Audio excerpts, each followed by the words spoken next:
Bienvenida a toda la banda, bienvenida a toda la gente a ver otra vez.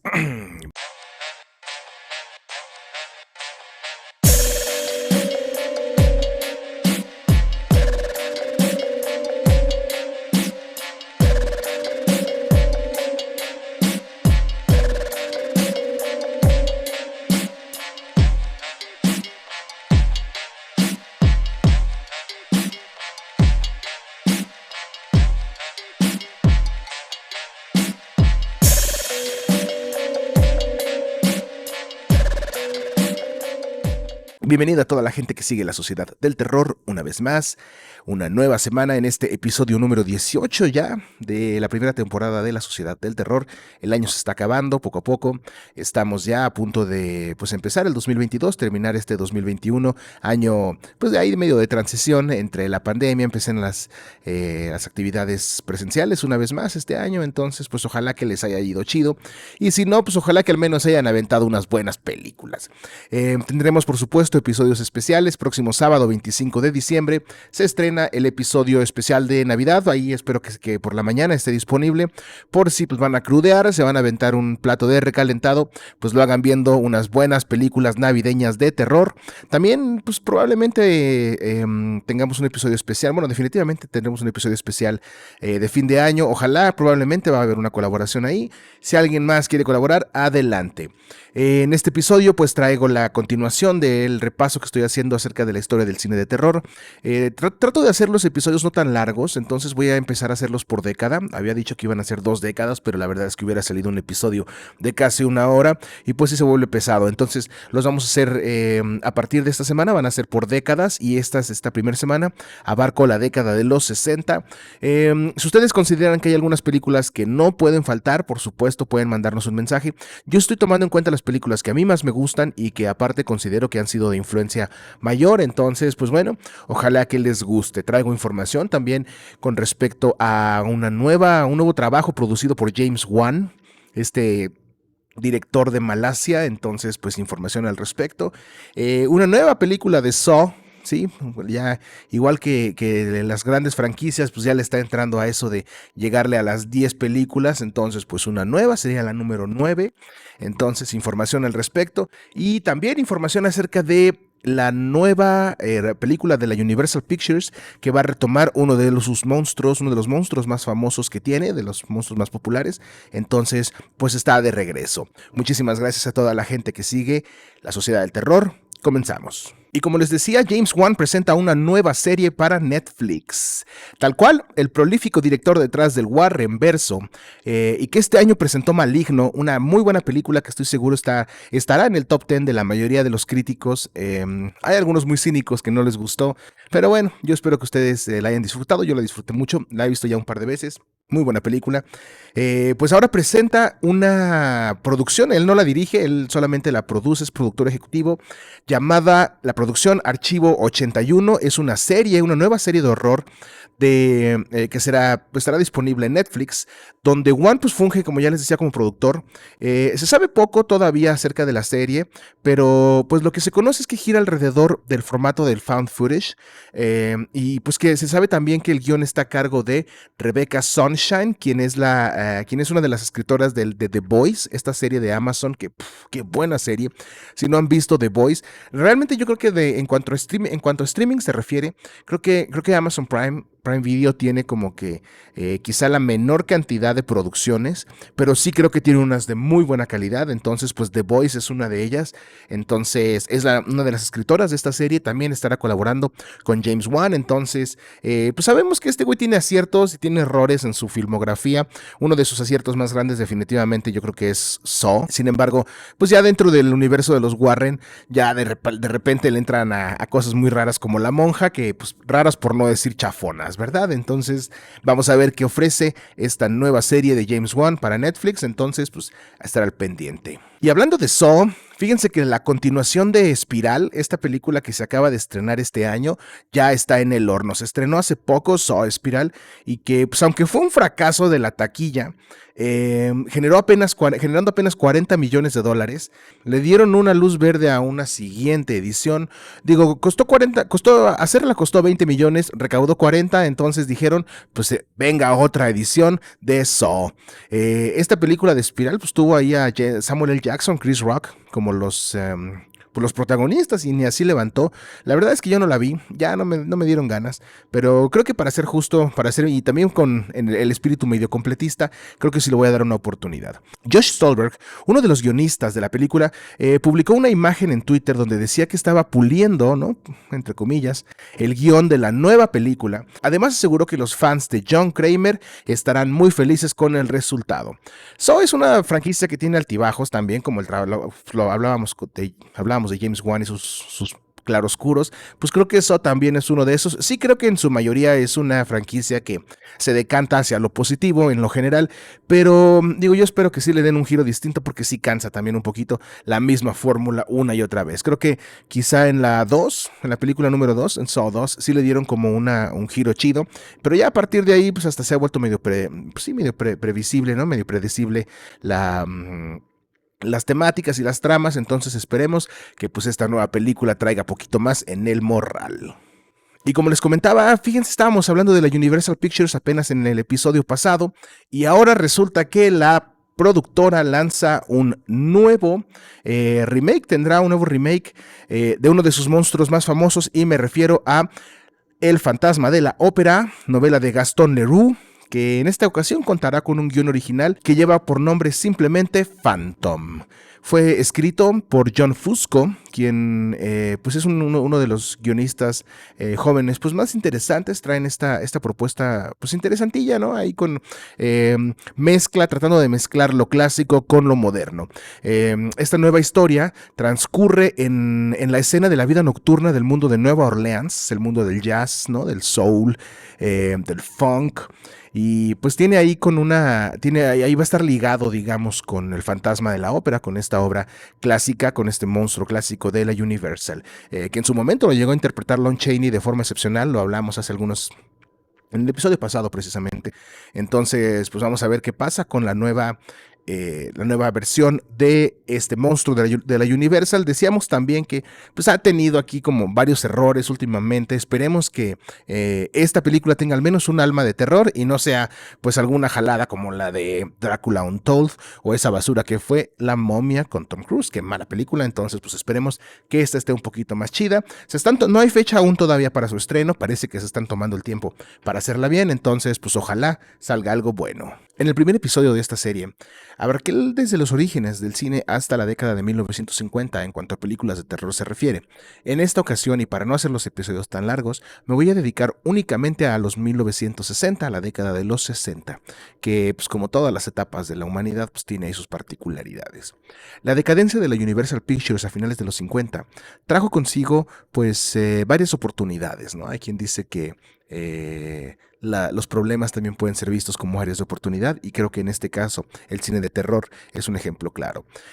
Solo pues, hay que voltear a ver las películas que se hicieron entre 1955 y 1960. La mayoría pues películas de bajo presupuesto, que realmente no tenían una temática muy bien definida ni muy bien cuidada, ni siquiera. Fuera de un par de excepciones, la mayoría de las películas que se hicieron en ese lustro, pues realmente no son nada memorable, ¿no? Entonces, eso tuvo mucho que ver con el advenimiento de este nuevo cine de terror un poquito, pues, distinto, ¿no? Un poquito más de nicho probablemente, pero mejor cuidado. Durante la década de los 60 las cosas cambiaron. Con el declive del Hollywood tradicional y los albores del cine independiente, lo que conoceríamos como el cine independiente, las películas de horror de los 60 fueron pioneras en lo que a muchas innovaciones se refiere, que van desde la introducción de elementos cada vez más realistas en sus historias hasta el inicio de una compleja, pero muy compleja ramificación de subgéneros. Entre la constante amenaza de un ataque nuclear, la guerra de Vietnam, el movimiento hippie, los Beatles y todo lo que sabía sabíamos que en los 60 estaba pasando, Charles Manson, la familia y todo eso, pues las películas de terror, por supuesto, fueron un reflejo, mejor dicho, de la sociedad de 1960. Las primeras películas de la década que tuvieron cierto éxito y que de alguna forma se salieron un poco de lo tradicional fueron las realizadas por la American International Pictures desde 1960 y hasta 1965, donde una dupla de un joven director llamado Roger Corman y un experimentado actor llamado Vincent Price, pues lograron algunas de las películas más memorables del primer lustro de los 60. Comenzaron con una película que se llama, con la adaptación, todas estas películas que hicieron esta pareja de artistas, pues tenían la particularidad de ser adaptaciones de Edgar Allan Poe, ¿sí? De este escritor norteamericano nacido en Baltimore, Maryland. Y la primera de las obras de Edgar Allan Poe que llevaron a la pantalla fue La Casa Usher, que tenía la particularidad de ser una obra que ya pertenecía al dominio público, entonces pues no tenían que pagar regalías. Y con el éxito de esta película, pues empezaron a hacer más, empezaron a tomar historias de Edgar Allan Poe y adaptarlas a la pantalla. Después de esta primera película, la segunda que llegó, la segunda obra adaptada fue El Pozo y el Péndulo de 1961. Luego La Obsesión en 1962, que está basado en un cuento corto llamado El Entierro Prematuro. Luego vino Cuentos de Terror en 1962 también.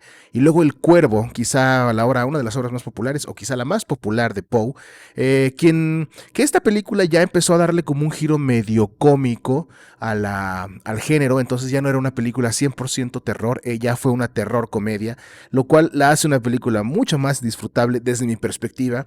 Entonces, pues bueno, otra cosa interesante que tiene esta cinta es que aparece Boris Karloff en una interpretación maravillosa pues bueno, del personaje. Y no quiero arruinar mucho de la cinta, pero pues es una muy buena interpretación la que hace él.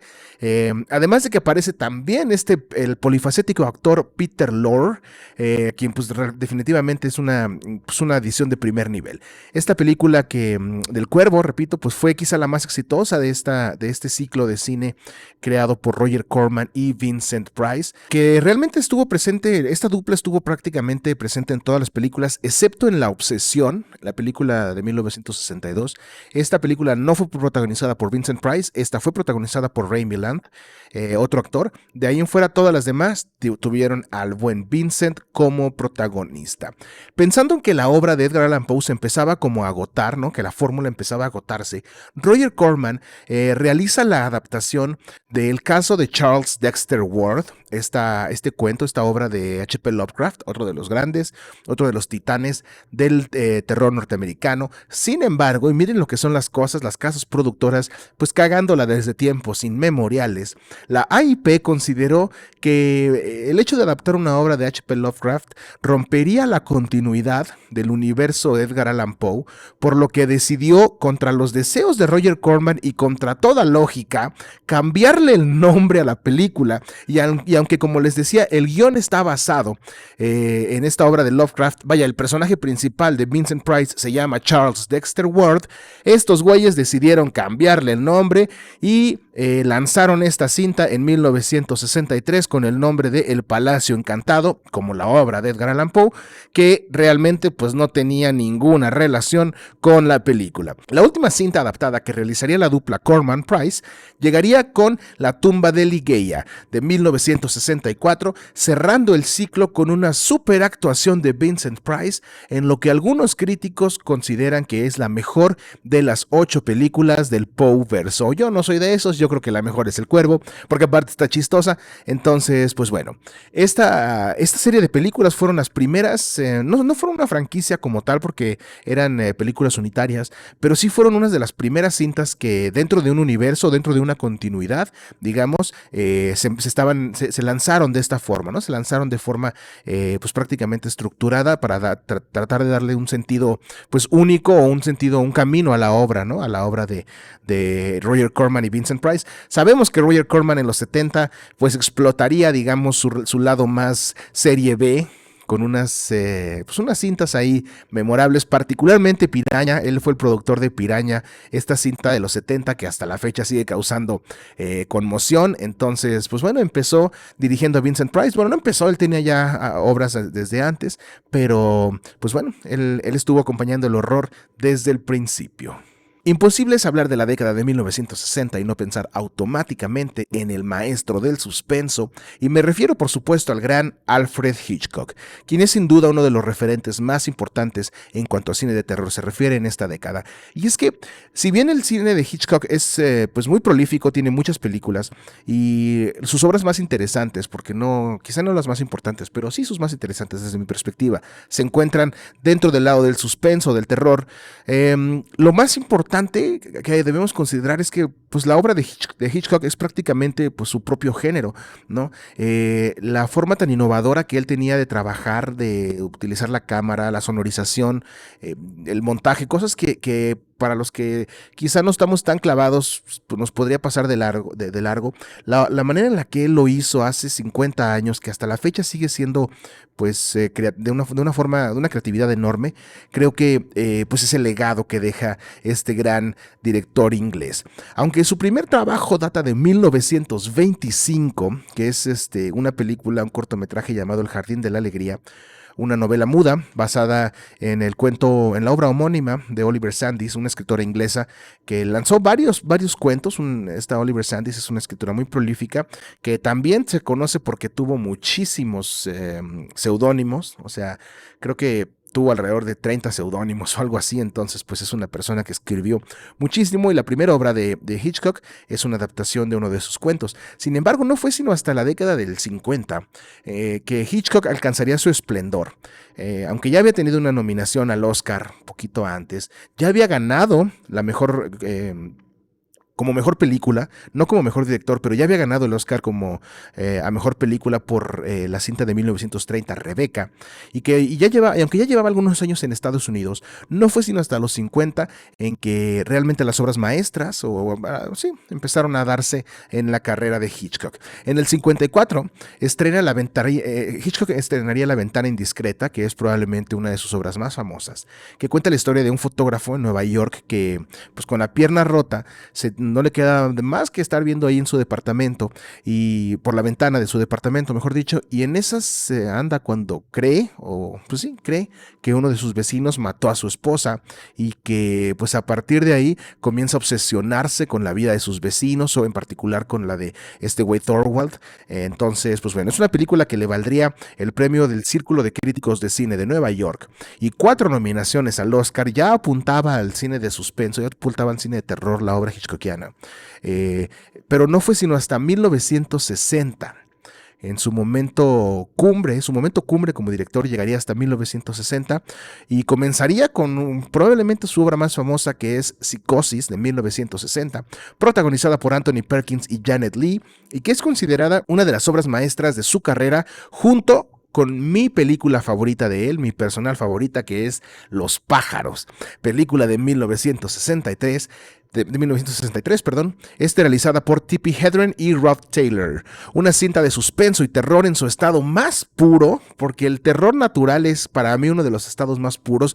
¿Qué chingados haces contra millones de pájaros, o contra un cocodrilo gigante, o contra un tornado de tiburones? Pues no se puede hacer nada, ¿no? El terror natural es uno de mis favoritos. Entonces, pues bueno, esta obra fue basada en en un cuento homónimo de la escritora Daphne du Maurier, que nos muestra la vida de un grupo de personas en un pueblo, en un pueblo californiano llamado Bodega Bay, la cual está a punto de, la vida de estos güeyes está a punto de dar un giro medio perturbador, o bastante perturbador, mejor dicho, cuando las aves, sin razón aparente, comienzan una serie de violentos ataques contra los humanos, tal cual. Esta es una de las cintas donde la angustia te acompaña en todo momento.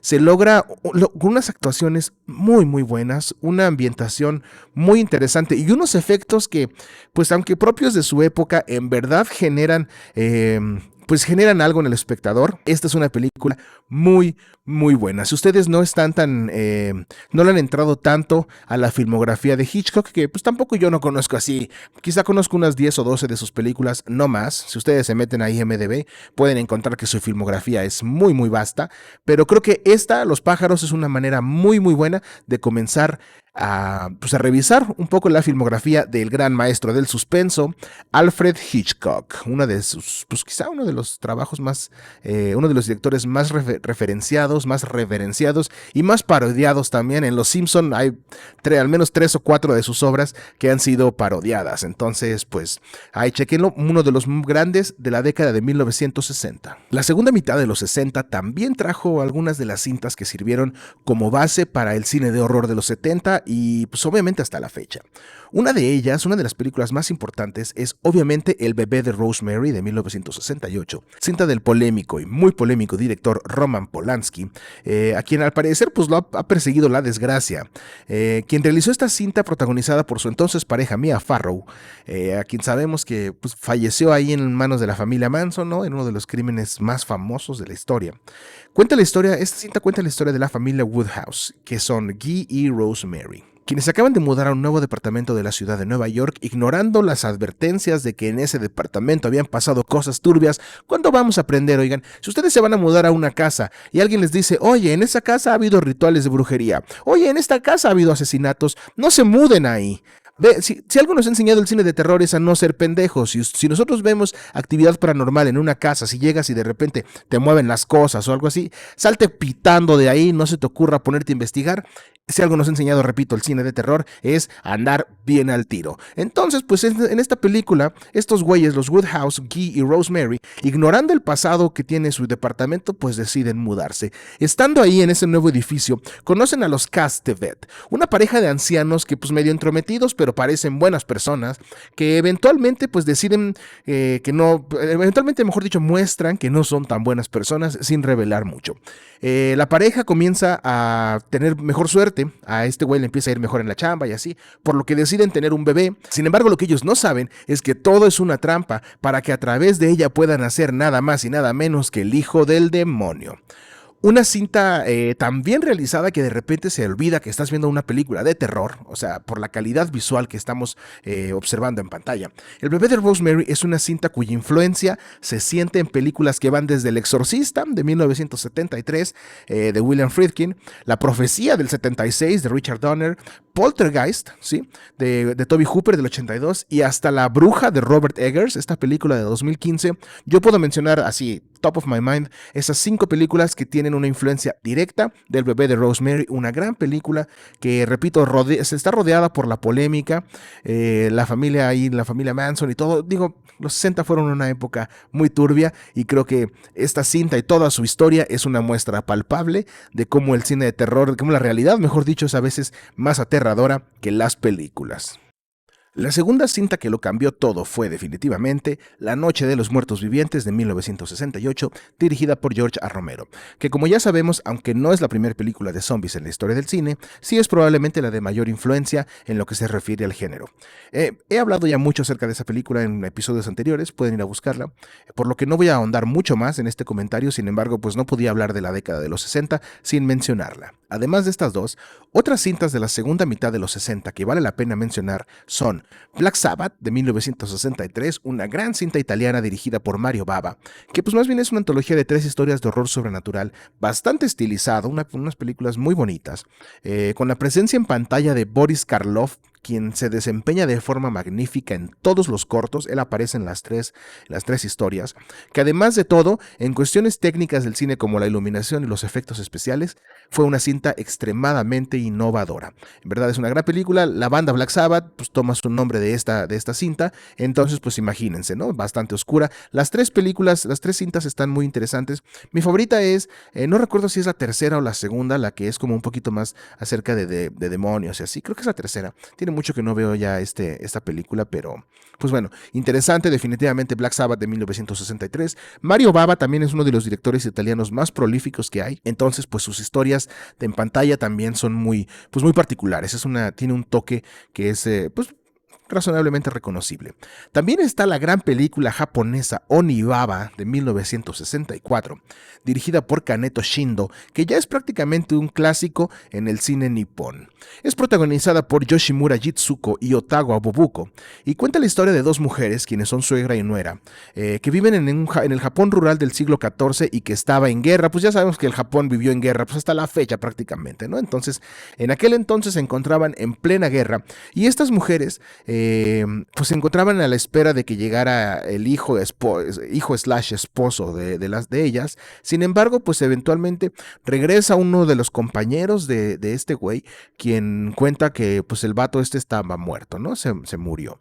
Regresa este güey y digamos que las mujeres comienzan a competir por las atenciones de este cabrón, quien decide comenzar una relación con la mujer joven, lo que vuelve loca de celos a la otra señora, y hecho que eventualmente la llevará a involucrarse con lo que parece ser demonios japoneses. Una mujer que, pues dice ahí los Tigres del Norte, que pues una mujer que está despechada te puede costar la vida, y esta película no solo le cuesta la vida, ¿no? Sino que al parecer hasta el alma a una persona. Una cinta muy buena con varios niveles de lecturas que habla acerca, o sea, lo podemos ver desde una perspectiva muy básica, o lo podemos ver ya con unas lecturas pues, que tienen que ver con los celos, con cuestiones ya hasta sobrenaturales. Es definitivamente una influencia hasta el día de hoy en cuanto a horror y sobre todo a giros de tuerca se refiere. Sí, la influencia de esta película se encuentra pues prácticamente en todas las películas que tengan que ver con algo de horror sobrenatural y que al final tenga pues un desenlace distinto. Sí, esta es una de las primeras películas que tiene un giro de tuerca que, aunque ves venir, pues al final como que sí te sorprende un poco. Entonces, pues bueno, una gran cinta, Onibaba de 1964. Por último, Drácula de 1966, dirigida por Terrence Fisher y protagonizada en una excelente, pero excelente actuación por Christopher Lee. Esta es una película seminal para el horror gótico y lo que las cintas de vampiros se refiere, con una tremenda carga de ocultismo y ritualística, producto de un guión muy bien realizado.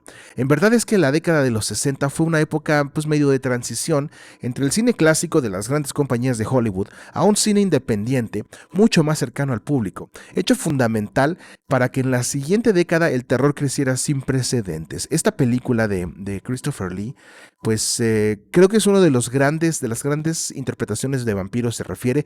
Por lo general, cuando hay los torneos, ¿no?, de vampiros, el Drácula de Christopher Lee siempre aparece, y por lo general aparece en lugares altos, ¿no? Entonces sabemos que ha habido otras adaptaciones a la obra de Bram Stoker. Sin embargo, esta en particular dio para más películas, no nada más esta, sino que eventualmente Christopher Lee como Drácula pues tuvo más apariciones. Entonces, pues bueno, esta década tuvo obras muy interesantes, tuvo trabajos que en verdad hasta la fecha vale la pena ser revisados y que hasta la fecha siguen generando terror, siguen generando suspenso, como el caso de Alfred Hitchcock. Entonces, pues bueno, esta década tiene todavía bastantes joyas. Hay muchas cintas que no he visto, estoy en eso. Entonces, si ustedes tienen alguna recomendación, saben que en los comentarios siempre estoy leyéndoles y respondiéndoles.